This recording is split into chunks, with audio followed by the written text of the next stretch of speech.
Olá pessoal, esse é o canal Understandable Simplification. Meu nome é Rafael Basílio. Se você gostar desse vídeo, deixe um like, compartilhe e se inscreva no canal. Vamos lá pessoal!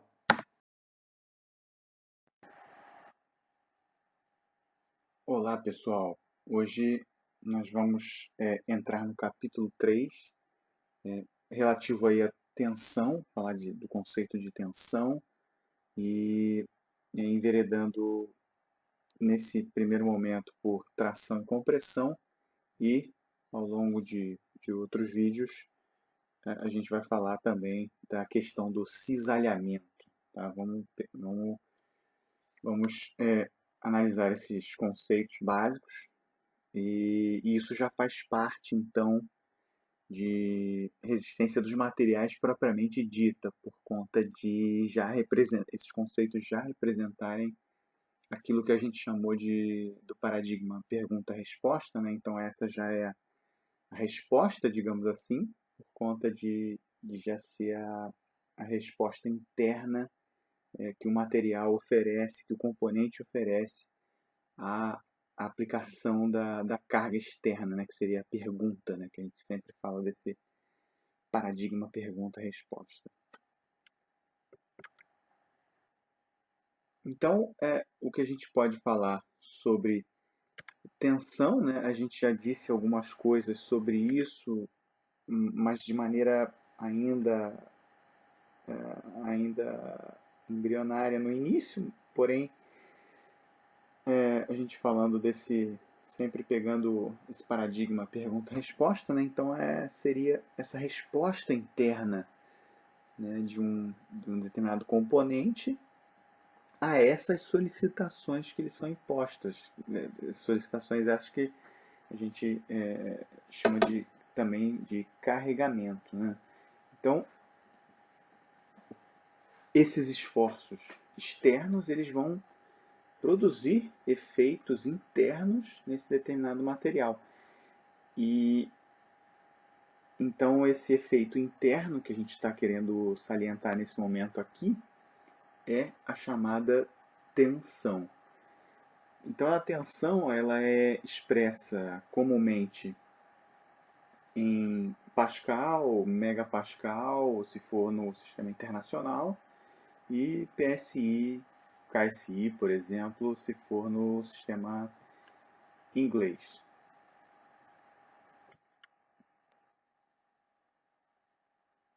Então aqui só uma breve definição sobre estrutura, né? Então basicamente é um sistema que suporta, transfere qualquer tipo de carregamento, né, que lhe é aplicado. Então é aplicado um carregamento sobre um corpo, esse corpo é a estrutura, e a estrutura ela suporta e provê essa resistência suficiente para suportar esse carregamento, mas não apenas suportar, mas também para transferir o carregamento para o solo, por exemplo, ou para os apoios, para algum suporte ou para alguma outra estrutura. Enfim, as duas funções básicas, né, de uma estrutura é então suportar o carregamento, provendo aí essa resistência necessária, e a segunda é a de transferir essas cargas para outro, ou seja, para um suporte, para um apoio, para o solo, enfim. Essas são as funções básicas de uma estrutura.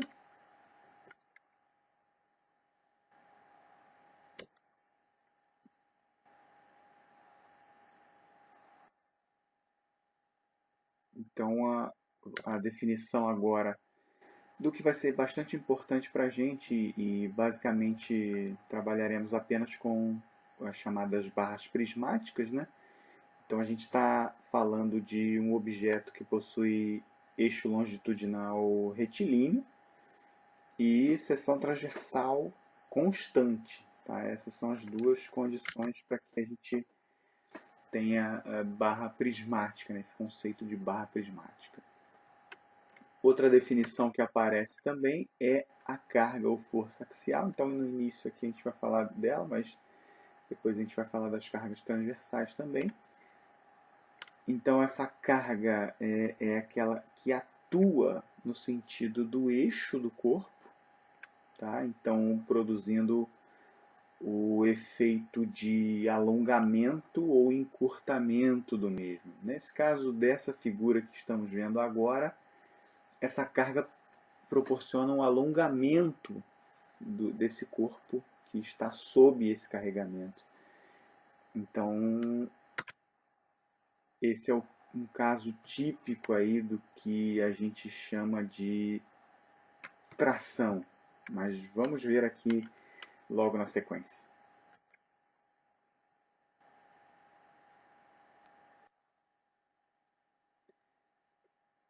Bom, dando um exemplo aqui da chamada compressão, né? Então, imagina,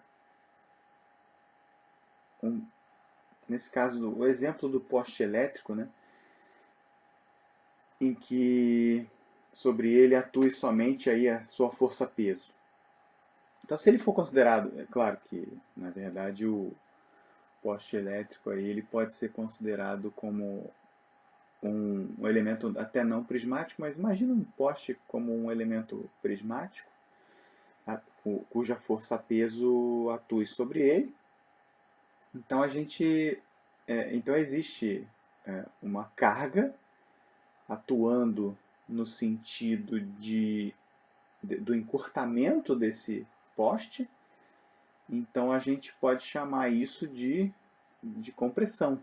Tá? Ou seja, quando existe a tendência de encurtamento de algo, quando existe a tendência do esforço axial estar direcionado, né, para dentro do corpo, a gente tem o conceito da compressão. Tá? Então, a gente tem essa barra sendo submetida a essa carga F, né, nas extremidades. Se a gente analisasse, então, como a gente disse que tensão é a resposta interna do corpo ao carregamento externo, então se a gente analisar aqui uma parte interna desse corpo, então imagina se a gente pudesse agora pegar uma serra, serrar numa seção transversal qualquer aqui, que está assinalada por essa linha verde. Exatamente, se pudéssemos, né, ver ali por dentro, nós veríamos isso aqui. Ou seja, qualquer corpo em equilíbrio corresponde, ou seja, na verdade, qualquer subparte, qualquer parte de um corpo em equilíbrio também está em equilíbrio. Então, essa parte que foi cortada agora da parte direita aqui, ainda incide sobre ela a carga F à direita, só que agora a parte interna está submetida ali a uma tensão como resposta, só que essa tensão atua sobre uma determinada área. Então, essa tensão atuando sobre uma determinada área, a gente tem associado a isso uma força também. Então, na verdade, o equilíbrio que a gente faz nesse corpo que foi cortado é um equilíbrio que continua sendo de forças, entretanto, correspondente a uma tensão atuante numa área. Tá? Então, a tensão está intimamente ligada à área em que atua. Tá? Isso é bastante importante.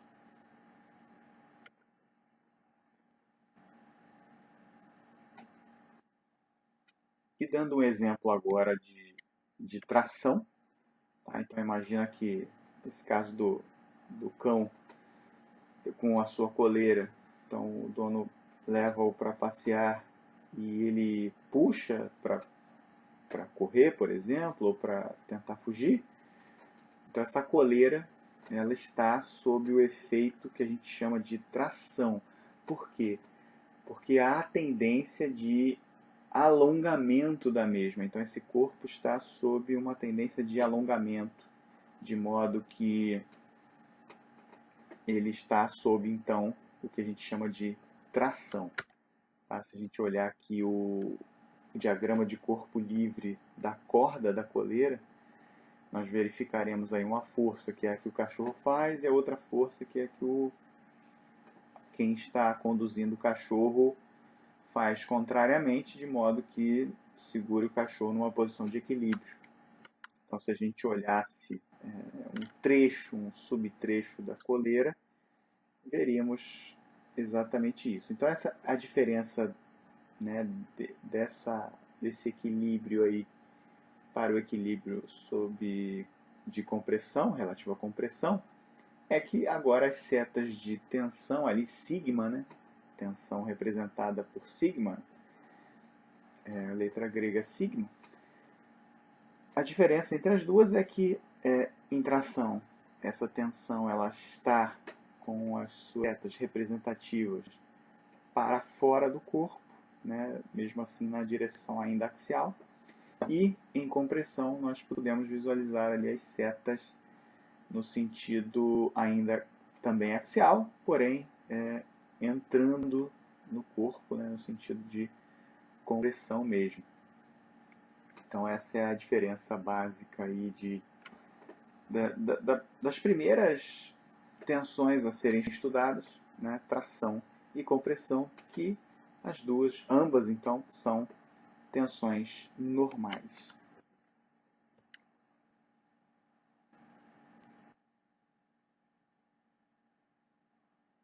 Bom, então a gente tem essas tensões e deformações normais que atuam numa determinada seção transversal, tá? Então, se a gente considerar agora apenas um elemento infinitesimal dessa seção transversal, para que a gente faça uma análise pontual, uma análise de um elemento infinitesimal, portanto, então a gente tem lá um elemento submetido a um determinado esforço, né? Vamos remover ou recortar um determinado elemento infinitesimal, né? Então, se a gente tirar aqui o elemento infinitesimal, imagina, submetido a uma força infinitesimal numa área infinitesimal desse elemento, a gente então vai ter aqui o conceito de tensão dado por aquela força infinitesimal atuando naquela área infinitesimal. Tá? Então, esse seria o conceito mais básico de tensão normal, sigma. Então, vamos sempre representar a tensão normal pela letra sigma, tá? Como convenção aí de tudo que é encontrado na literatura, tá? Respeitando aí, então, essa convenção.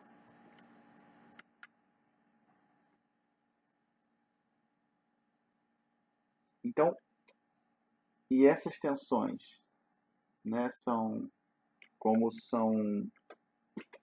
relacionadas e correspondentes ao encurtamento ou ao alongamento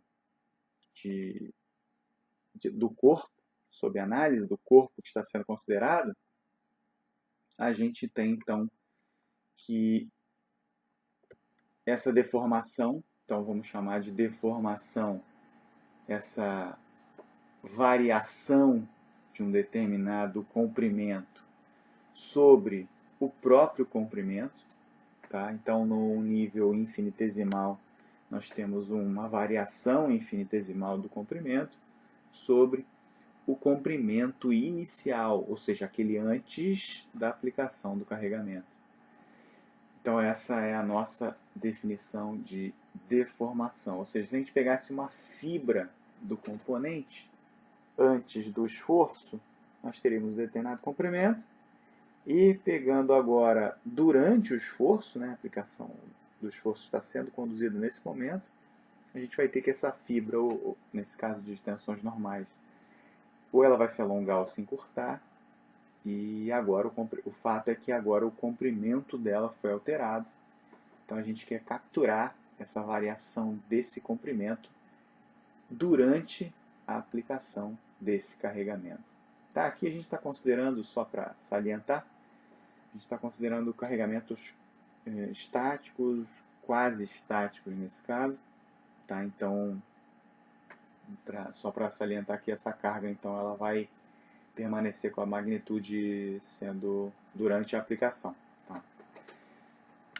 Então, a gente tem essa deformação adimensional, ou em muitos catálogos, muitos documentos de engenharia, ela é simplesmente expressa por uma unidade de comprimento por uma unidade de comprimento. Então, milímetro por milímetro, metro por metro, polegada por polegada, pé por pé, enfim. Mas o fato é que é uma grandeza adimensional mesmo. Tá, então, só para visualizar aqui na figura, então a gente antes tinha um comprimento qualquer, e depois, por exemplo, ao aplicar cargas trativas, né, de tração, a gente tem um comprimento maior. Tá? Isso é um fenômeno físico real e observável em qualquer ensaio de tração que façamos, né? A gente pode facilmente constatar isso. E no ensaio de compressão também, se for o caso das cargas estarem no sentido de encurtamento do corpo. Bom, mas a chave de tudo é garantir, né, no caso das tensões normais, garantir que a carga é realmente axial. E, né, para que isso ocorra, né, a gente precisa de algumas condições. Uma delas é que essas considerações, digamos, né, que a deformação seja uniforme ao longo de todo o volume da barra. Isso garante que a gente tenha o mais próximo possível da condição uniaxial. A barra também sendo prismática, né, isso é uma necessidade.